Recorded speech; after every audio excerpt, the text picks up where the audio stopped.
Fala pessoal, tudo bem com vocês? Professora Arli, professora de Geografia do Instituto Genária Viana. Nesse vídeo, quero falar com a galera do 9º ano. Saudade, meus amores, se Deus quiser, logo logo estaremos juntos. Vamos falar do capítulo 9, Industrialização e Mudanças no Trabalho, tá?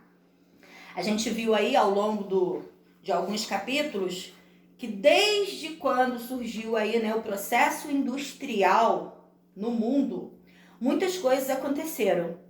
E nesse capítulo vem falando aí desse processo industrial, o que esse processo industrial, tá, causou aí, as mudanças que foram ocorrendo dentro desse processo no trabalho.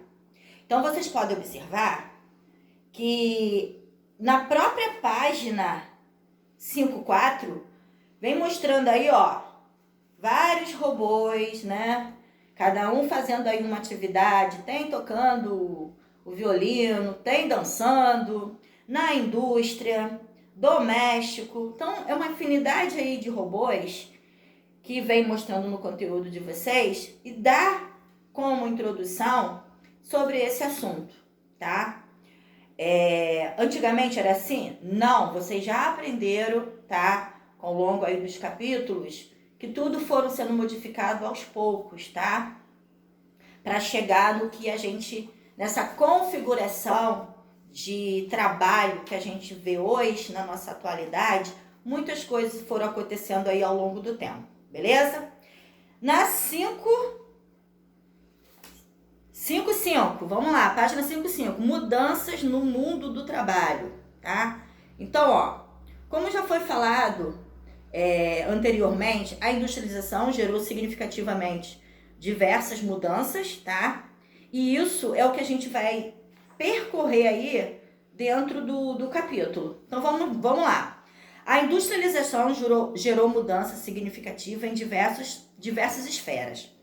Ao promover a urbanização, a modificar a paisagem do campo, como estudado em capítulos anteriores, né? Como eu acabei de falar para vocês. Além dessas modificações, a indústria mudou também o modo do trabalho, transformando os papéis de cada país no processo produtivo, os modos, né, de produção e as relações de trabalho ao longo do tempo. Então, vocês podem observar aí, através dessas imagens, né, que mostra desde uma figura aí de um homem como animal, passando pelas transformações, chegando aí nesse processo industrial tão elevado que nós temos hoje, tá? Então vamos lá. Por trabalho, entende-se que é um conjunto de atividades oriundas e planejadas, exercidas pelos seres humanos para atingir determinado objetivo. O trabalho ele pode ser remunerado, tá? Ou apenas visar o atendimento de uma necessidade daquele que o realizou ou do seu grupo social. Então, esta é a definição de trabalho. Então, vamos lá. Ao longo dessa transformação, tá? Vem aí, nova divisão internacional do trabalho. Vamos falar sobre isso. Uma das principais mudanças impulsionada pela industrialização foi a transformação na divisão internacional do trabalho, tá? Ou seja, o papel de cada país desenhado aí ao processo produtivo mundial. Ou seja, gente, eu acabei dando uma engasgada aqui, mas para vocês entenderem. Cada país com essa nova divisão internacional do trabalho, tá? Foi criando ali, dentro das suas possibilidades, dentro dos seus próprios aspectos, tá? O seu modo de produzir. Então, vocês deem uma olhada aí no texto que vem, o texto é bem maior, então vocês dão uma olhada aí, que vem falando disso, né? Ao longo aí do capitalismo comercial, como foi feito esse processo, tá? Da divisão internacional, cada país produzindo, tá? O que cada país produz, isso até hoje ainda é feito de uma maneira ainda bem parecida como tudo aconteceu, tá? Então aqui, por exemplo, No meio técnico, científico e informacional, o trabalho dos países desenvolvidos, né? A gente está falando aí dos países desenvolvidos, eles cada um cria sua própria produção. Na página a seguir, na página 57, tá? Vem mostrando aí tem um esqueminha mostrando como é feito isso, ó. Nova divisão internacional do trabalho, dividido por cores, e os países, ó. De países periféricos para países centrais, de países centrais para países periféricos. Vocês acompanham aí, na página 57, por cores e as setas indicando. Então, ó, tem o roxo, tem o amarelo, o vermelho, tá? Aí, ó, por cada cor representa aí o que os países produzem. Então, por exemplo, da área verde, matérias-primas. O vermelho, tecnologia, tá? Aí, ó, o roxinho aqui, empréstimos e investimentos, tá? O azul, os países que lucram, né? Então, tem todo um esqueminha aí para vocês acompanharem. Abaixo, tá falando aí, ó, o Japão e a Austrália, os países desenvolvidos da América Anglo-Saxônica e da Europa, aproveitando-se dos benefícios oferecidos pelos países de menor desenvolvimento, com o custo mais barato de mão de obra e os incentivos fiscais para a implantação de filiais fabris de suas indústrias. Aí tá falando também sobre o Brasil, tá? O Brasil foi um dos países que mais recebeu fábricas de transnacionais a partir da década de 1970. Quando nós falamos lá atrás, no capítulo anterior, quando a gente iniciou esse processo de industrialização, né? E também vocês já viram isso no ano passado comigo, quando a gente falou da industrialização do Brasil, justamente nessa década, a gente citou bem esse assunto, tá? Na década de 1970, quando começou a chegar as primeiras indústrias no Brasil. Por isso que ele vem citando aqui nesse texto, tá? Que é um dos países que mais tem indústrias, né? Filiais aí de transnacionais. Isso está espalhado por diversas regiões do Brasil, ok? Seguindo, aí vem falando, tá? Quando a gente fala de transformação aí no trabalho, aí vem um assunto que chama-se sistemas produtivos, né? O que a gente vê hoje na indústria, no modo de produzir, ele é totalmente diferente de como era antigamente. Vocês já estudaram as fases, né? Passando aí pelo artesanato, depois da manufatura, até chegar no que a gente conhece hoje, o que a gente vê hoje na nossa realidade, vários sistemas produtivos foram sendo implantados, tá? Então, página 59, tá falando aí, ó, os tipos de processos utilizados para a confecção de um produto manufaturado ou para a prestação de um serviço é chamado de sistema produtivo. Durante a segunda revolução industrial, a gente está falando aí, né, da revolução industrial, processo dos comércio, dos modelos produtivos, se destacam-se dois, tá? Tá falando aí do Taylorismo e Fordismo, tá? Na página 59, vem falando dos dois sistemas, tá? Dos dois sistemas produtivos, não vamos esquecer disso. Vamos lá. Taylorismo, organização do trabalho, sistematizado pelo engenheiro estadunidense Frederick Taylor, período aí de 1856 a 1915, tá? Ele tinha como base, como objetivo, o tempo de cada trabalhador, tá? O tempo gasto aí dentro dessa produção. Então, ele sistematizava pelo o que consistia, né, na rigidez de separação de tarefa. Era os proprietários e os empregados, ok? Então, vamos lá. O tempo de cada trabalhador passou a ser vigiado e cronometrado. E aqueles que produziam mais em menos tempo recebiam prêmios como incentivo. Com o passar do tempo, todos os funcionários foram obrigados a produzir em um tempo mínimo, sendo a quantidade de peça ou produtos. O taylorismo aumentou a produtividade de fábricas e a exploração do trabalhador, que passou a produzir mais em menos tempo. Um outro sistema, tá, de produtivo é o Fordismo, tá, que vem logo a seguir aí no texto que eu estou falando com vocês. Ele veio como complemento, né, desse primeiro.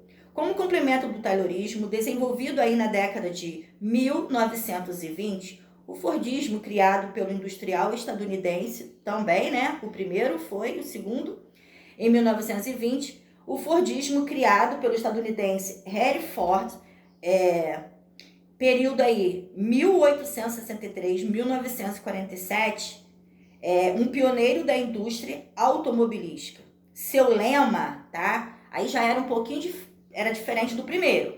Era produção em massa e consumo em massa. E foi uma das estratégias adotadas pelas indústrias após a grande crise estadunidense aí de 1929. Aquela famosa crise da Bolsa de Valores de Nova York que a gente falou em capítulos anteriores, tá?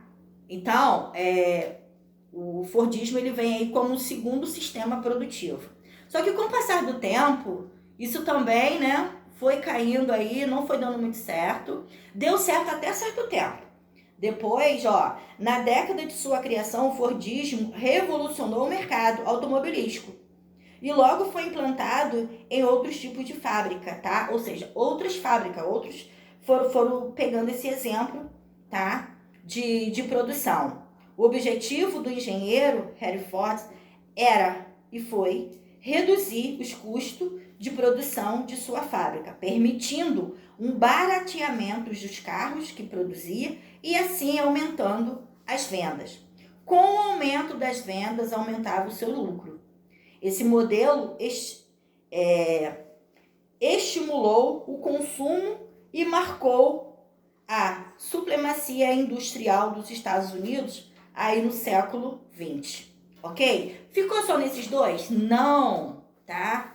A gente vai ver que teve mais um aí, logo a seguir a gente vai falar dele. Então, dando continuidade aqui sobre o sistema produtivo Fordismo, uma das características marcantes desse sistema produtivo foi a especialização do trabalhador, ou seja, cada funcionário da empresa tinha uma função específica, tá?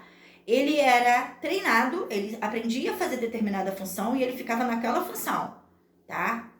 Cada funcionário tinha a sua função dentro da indústria, dentro do seu trabalho. Aí vamos lá. Assim o sistema trazia muitos ganhos ao empresário, né? No caso, aos donos das empresas. Desgastando, sim, os operários das fábricas. Com a jornada exaustiva, tá? Ou seja, eles tinham hora para entrar, mas não tinham hora para sair dos seus trabalhos, tá bom?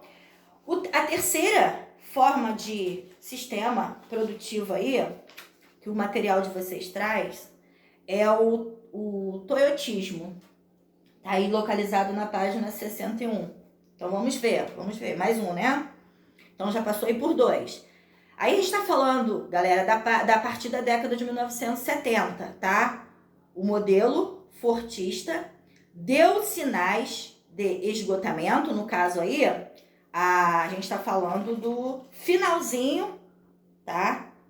Do Fordismo, tá? A partir de 1970, o modelo Fordista deu sinais de esgotamento, devido à falta de personalização dos produtos e à rigidez desse sistema.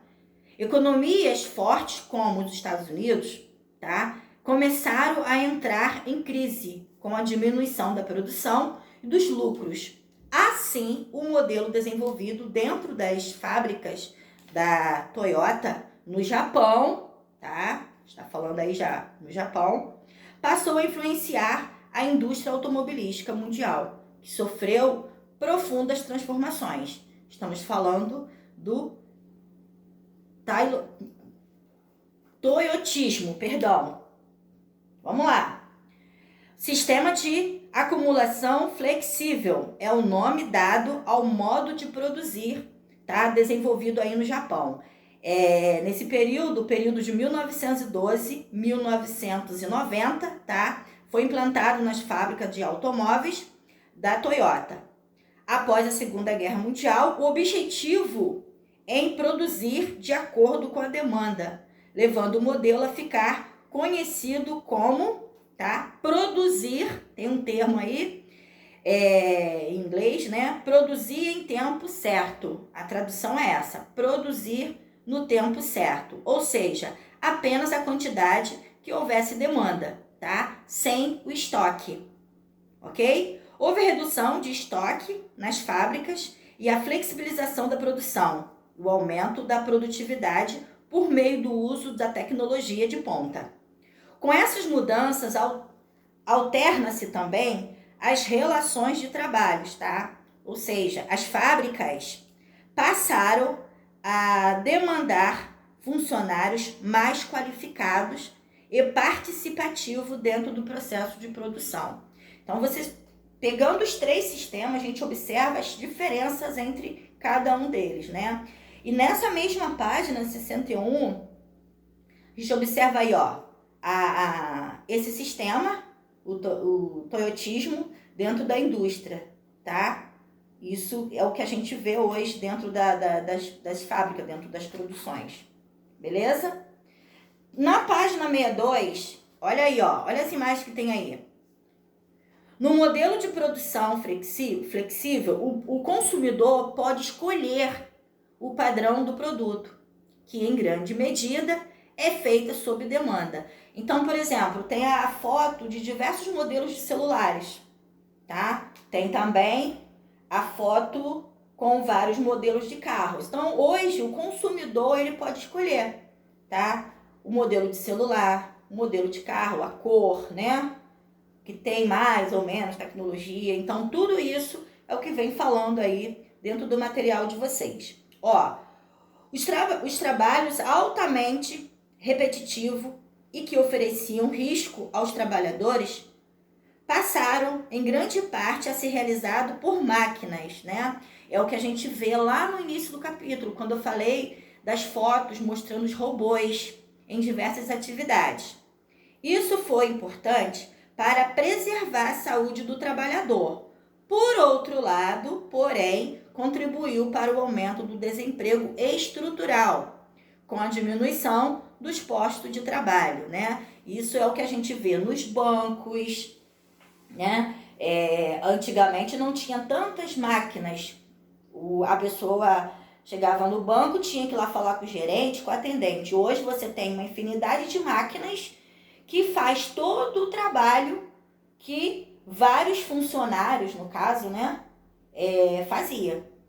E isso, com o surgimento dessas transformações, com a chegada dessas máquinas inteligentes, o que acontece? Aumenta cada vez mais o número de desemprego, tá? Que é o chamado desemprego estrutural, ok? Então, meus amores, um outro assunto também que vem aí dentro desse texto, vem falando do processo de terceirização, né? Com os dias, nas últimas décadas, isso vem sendo bem adotado, né? O que vem a ser terceirização? É a contratação de serviço por meio de uma empresa intermediária, tá? A relação do empregado se faz entre o trabalhador dessa empresa, prestadora de serviço, e não diretamente com o contratante. Então, hoje em dia é muito comum as empresas estarem contratando aí, fazendo esse processo de terceirização, tá? Mas, infelizmente, não podemos esquecer do processo de desemprego, né? O aumento cada vez mais do desemprego, beleza? Então, sinalizem, olhem todas as fotos, façam as marcações de vocês aí nos textos, tá? Tendo dúvida, entre em contato, continue fazendo as atividades. Quero aproveitar aqui o finalzinho desse vídeo para lembrá-los que a partir de agora vocês terão aí atividades na plataforma, lá nas minhas atividades. E tem que ser feito, tá, galera? Porque gera relatório, o professor tem acesso, quem fez, quem não fez, beleza? Então, tudo isso tá valendo para a frequência de vocês aí do ano letivo. Então, Qualquer coisa, estou aqui à disposição. Até breve. Beijo, beijo.